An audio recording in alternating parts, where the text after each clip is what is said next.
حصہ اول جو تمثیل کی نوعیت کے بارے میں دیکھیں گے۔ تمثیل کیا ہے، یسوع کی تمثیلوں کے بارے میں ہم سٹڈی کریں گے، کیونکہ ہم عہد نامہ جدید کے مرکزی موضوعات کی سٹڈی کر رہے ہیں، تو اس میں یسوع مسیح کی تمثیلوں کے بارے میں سٹڈی کریں گے۔ پھر تمثیل کیا ہے اس کے بارے میں سٹڈی کرتے کرتے اپنی سٹڈی کو آگے جاری رکھیں گے۔ سو آئیں تمثیل کی نوعیت حصہ اول کی سٹڈی کرتے ہیں۔ تمثیل کا لفظ یونانی میں لفظ پارابولے سے ماخوذ ہے۔ اس کے اصلی معنی موازنہ کرنے کی غرض سے اشیاء ساتھ ساتھ رکھ کر دیکھنا ہے۔ قدیم علم خطابت میں یہ فن تقریر کی ایک قسم کے لیے ایک تکنیکی اصطلاح تھی۔ زبان و بیان کی دو بنیادی اصناف میں تشبیہ اور استعارہ اہم ہیں۔ تشبیہ میں کسی ایک چیز کا دوسری فرق قسم کی چیز سے موازنہ کیا جاتا ہے اور اس کی طرح یا جیسے یا کی مانند کے الفاظ سے ظاہر کیا جاتا ہے۔ یسوع شاگردوں کو جیسے بھیڑیوں کے درمیان برے بھیجتا ہے، لوکا 10 آیت۔ استعارہ زیادہ ادبی صنف ہے۔ اس میں کسی ایک چیز کی خصوصیات موازنے کے کسی نقطہ کے بغیر دوسری چیز کے ساتھ براہ راست بیان کی جاتی ہیں۔ مثلا تم زمین کا نمک ہو یا فریسیوں کے خمیر سے خبردار ہو۔ عموماً تمثیل ایک ترقی یافتہ تشبیہ ہے، یا جہاں کوئی کہانی واقعہ جو گو فرضی ہوتی ہے زندگی میں سچائی پر یعنی قصہ کے برعکس مبنی ہوتی ہے۔ انجیل تمثیلوں میں اکثر اوقات تمثیلوں کا تعارفی کلیہ کچھ یوں ہے: خدا کی بادشاہی کی طرح ہے۔ اکثر اوقات ایسا متی کے ہاں پایا جاتا ہے، جہاں مرکس اور لوکا کی ایسی دو تمثیلوں کے برعکس بادشاہی کی 10 تمثیلیں پائی جاتی ہیں۔ البتہ تمثیل کے موازنے کا مقصد کوئی ایک لفظ نہیں ہے، بلکہ بھانپی گئی پوری صورتحال زیر نظر ہوتی ہے۔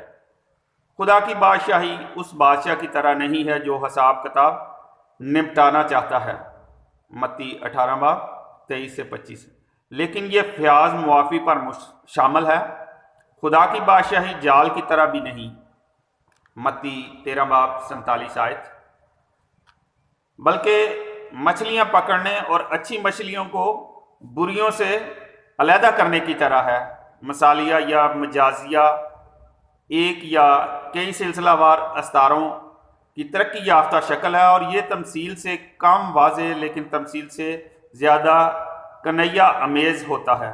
مثالیہ اور مجازیہ میں ہر تفصیل یا حرف اہم ہے، اور یہ زیادہ تر چھپے معنی میں ہوتا ہے۔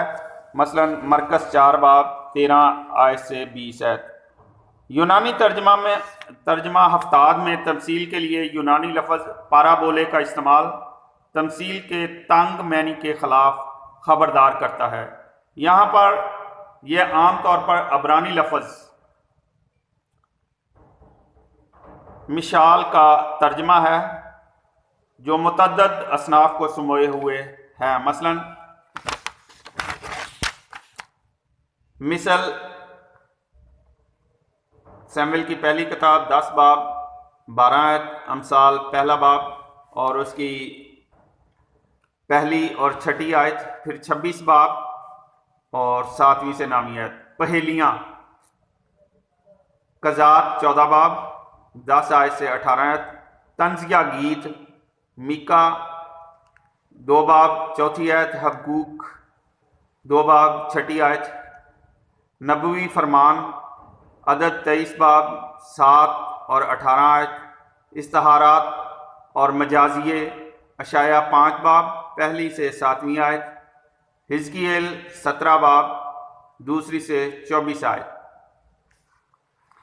یہ اصطلاح تاریخی، حکمتی، تربیتی اور تعدیبی تلاوتوں مزمور 78 اور طویل مکاشفائی خطبوں کو بھی شامل کیے ہوئے ہے۔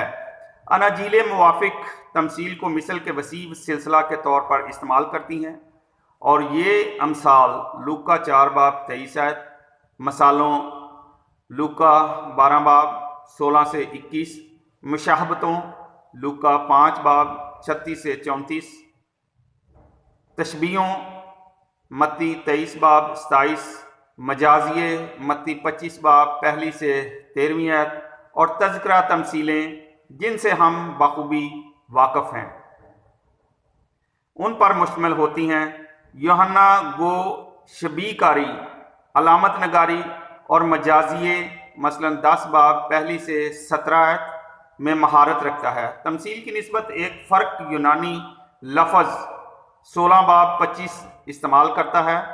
اناجیل کے علاوہ صرف عبرانیوں 9 باب اور نامی آیت، پھر 11 باب 19 آیت۔ تمثیل کا مطلب علامت یا وہ نمونہ امثال ہے جو آنے والے واقعہ کی پیش بین خبر دے۔ سو میرے عزیزو، آج ہم نے یسوع کی تمثیلوں میں سب سے پہلے اسٹڈی کی ہے تمثیل کی نوعیت حصہ اول میں۔ کل ہم حصہ دوم کی اسٹڈی کریں گے، اور حصہ دوم میں ہم تمثیل کی تفسیر کی تاریخ سے متعلق اسٹڈی کریں گے۔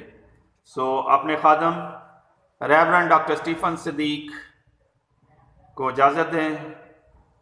خداوند ہم سب کے ساتھ عبدالآباد رہے اور اپنی برکات اور فضائل سے مالا مال کرے، آمین۔ خدا باپ، بیٹے، روح القدس کے نام میں آمین۔